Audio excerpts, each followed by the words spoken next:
Hi there. Is there a retirement leap on your horizon? Or maybe you've already made that leap. Moving from that known 9 to 5 into this retirement unknown, it can feel a little unnerving and a little exciting at the same time.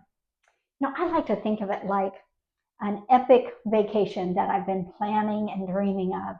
Maybe that's Morocco or Budapest or Thailand. It's very unknown, but still full of adventure and excitement. You step off the plane, you grab your thoughtfully packed luggage, and step into this new exotic world of retirement. Retirement is your adventure, and you get to pack for it. Pack like a pro, and you'll make the most of those golden retirement years. Today, we're going to break it down into 3 suitcases. They're all important, but the third suitcase is one that most people don't think about, and yet research shows is the most important of all three. Hi there, I'm Denise. I started this fully alive journey after winning a pretty tough battle with cancer. I came away with a whole new perspective and appreciation for life. Now, as I'm leaning into retirement, I'm discovering and sharing practical ways to live a fully alive life for many years to come. So let's start with the first bag that you're going to pack, money, because the adventure is way more fun when that financial side is taken care of. So we're going to think of this as 2 sides of your suitcase. So you've got your income and your outgo or expenses. And now not everyone can build a bigger suitcase for this income, but you can manage what you have so that it works harder for you. Optimization, it's doing more with less. And I love that kind of challenge. So let's look at your income. And this should be pretty straightforward. You start with this base of your Social Security. For most people, it's going to be your base. And if you get a pension, then you can add that onto your base. And if you've not yet filed for Social Security, you may want to jump over to that ssa.gov site, and you can put in different retirement dates and ages and kind of play with the numbers to see what your projected monthly retirement check could be. It does change, it's variable, but it will get you pretty close to that number. And now let's look at cash assets. And I think of this like a building block that we build on top of that Social Security or pension income. And so here's an interesting way to think of it. So think of this building block as $120,000 invested at 10% return. And so if you do that, you can expect to withdraw $1,000 a month from that 120,000 block each month without ever dipping into the principal. And what that means is after 20 years, you still have $120,000. So it's like this perpetual income. And some people will have more blocks than others, but it's an easy way to start calculating what you need in retirement. And here's an interesting thing to think about with that $120,000 block, that if you just left that in there for 12 months and then started drawing on it on month 13, in 20 years, instead of 120,000 principal, you would actually have 200,000 principal.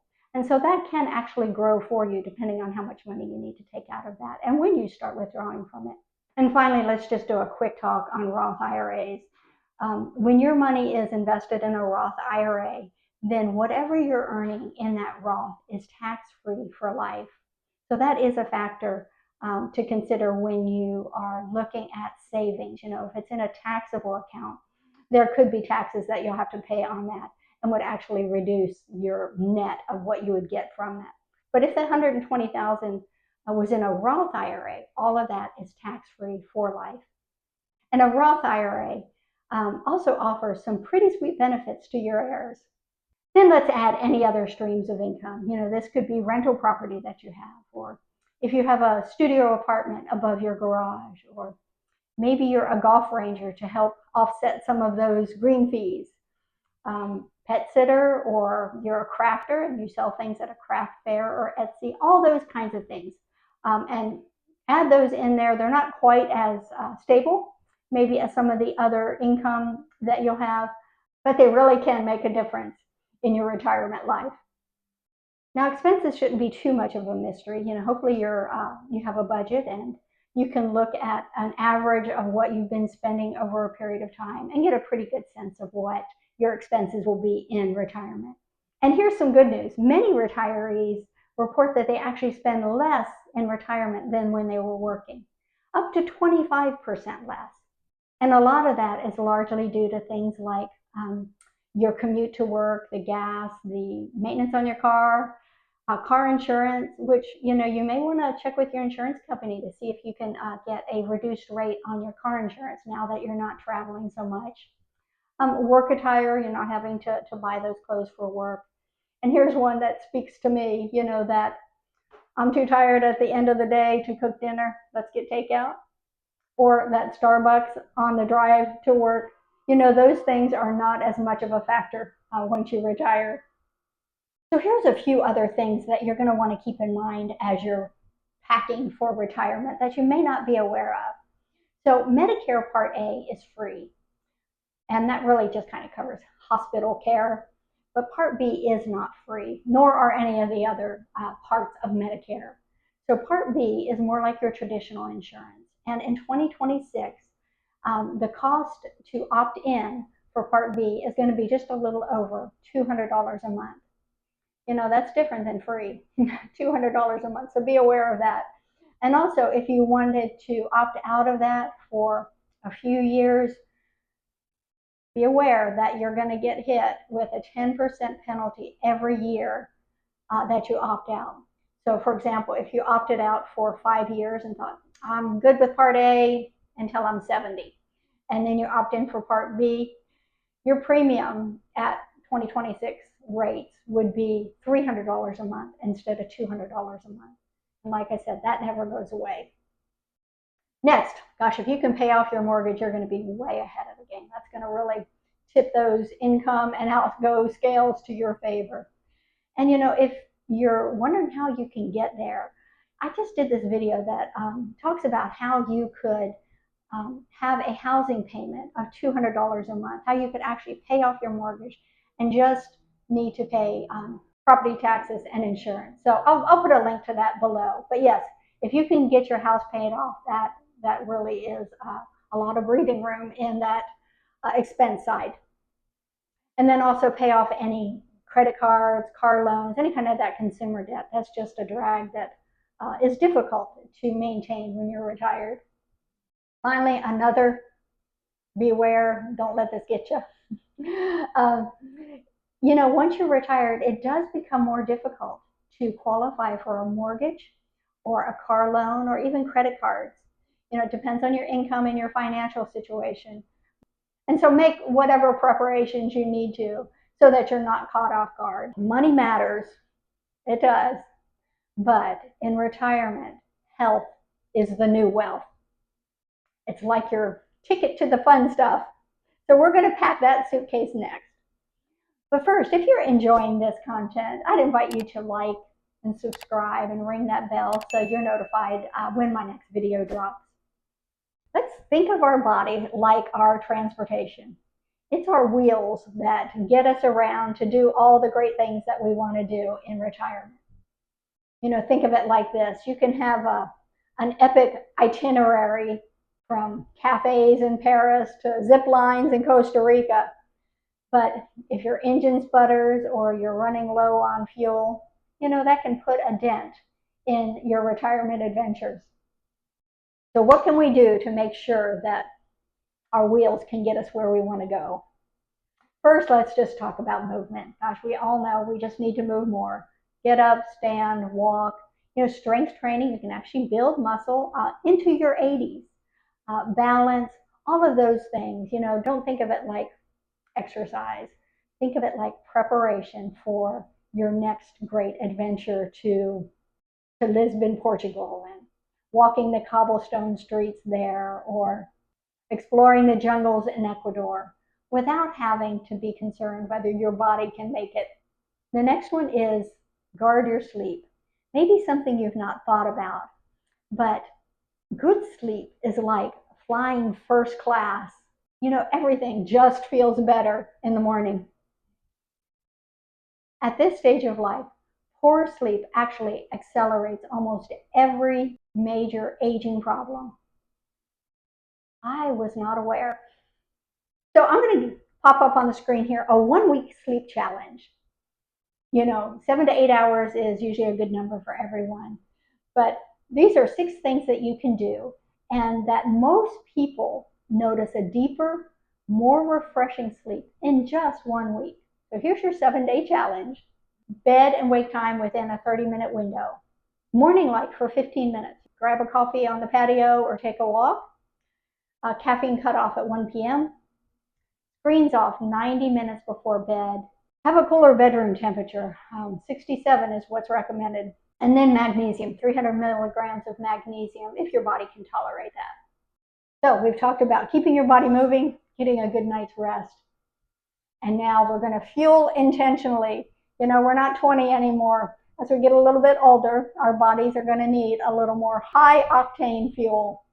So at this stage of life, really a 30-30 rule is a good one to shoot for. So that's 30 grams of protein and 30 grams of fiber on your plate before anything else. That really keeps it simple, doesn't it? You can pick your favorite foods, but shoot for that 30 grams fiber and 30 grams protein. And then, add in berries are great for you. And, pull out your spice cabinet and look at turmeric, cinnamon, ginger, oregano. All of those things have great properties to help our bodies keep moving and feel alive. Eating this way is an easy way to maintain independence and strength. And they say it can add up to 3 years to your life expectancy. And now, for the suitcase that fills your life more than anything else: relationships and connection. Your work has been quietly filling this suitcase for years, 40 hours a week with the same tribe of people. And when you retire, that suitcase can feel uncomfortably light. But the beauty of retirement is that you get to refill this relationship suitcase intentionally. So strong relationships and meaningful connection are the strongest predictors of longevity, often stronger than exercise and diet. We hear a lot about exercise and diet, but let's not forget about this relationship component. Blue Zone research shows that strong relationships are the number one reason people reach 100 years old. They say good connections, relationships, can add 5 to 10 years to your life. And here's something interesting. Strong social ties actually boost memory, slow cognitive decline, and literally help your brain stay bigger and healthier. And on the flip side, loneliness is as deadly as smoking 15 cigarettes a day and has the same mortality risk as alcoholism, obesity, or never exercising. So let's make sure that we keep this connection suitcase full. Here are some just real quick ideas to get your wheels turning. Maybe host Sunday dinners with family or friends. Get involved in your church or community. Babysit the grandkids. Walk on the beach with a friend. Start a game night. Maybe join a book club. You want to hold tight to your familiar relationships. But here's a little bonus: that trying new things and meeting new people actually wakes up your brain. It pushes back on that cognitive decline that happens as we age. Let it be an adventure. Do it afraid. Be bold and sign up for that dance class or volunteer at maybe a local animal shelter. Connect with a whole new tribe of people and experiences and keep that brain awake. Now, everyone's different.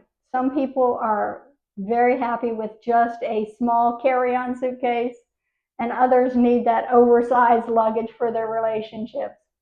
But we all need to maintain connections and relationships to enjoy that fully alive life. So your career was a great adventure. Years of challenges and victories and relationships, and learning and growing into the person you are today. Your next epic adventure is retirement. Whether you're preparing for that retirement leap or just made it recently, or maybe you're one of those retired veterans, there's always more to discover and enjoy. I'd love to hear what epic feels like in your retirement. Share it in the comments below. And until next time, keep exploring, keep growing, and keep living fully alive.